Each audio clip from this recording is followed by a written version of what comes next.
नमस्कार सगळ्या गणेश भक्तांना.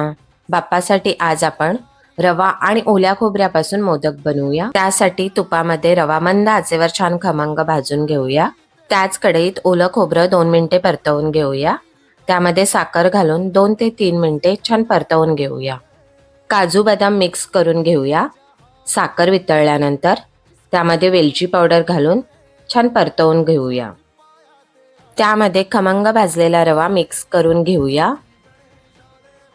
सगळं सारण 2 ते 3 मिनिटे परतल्यानंतर त्यामध्ये पाऊण कप दूध घालून मिक्स करूया.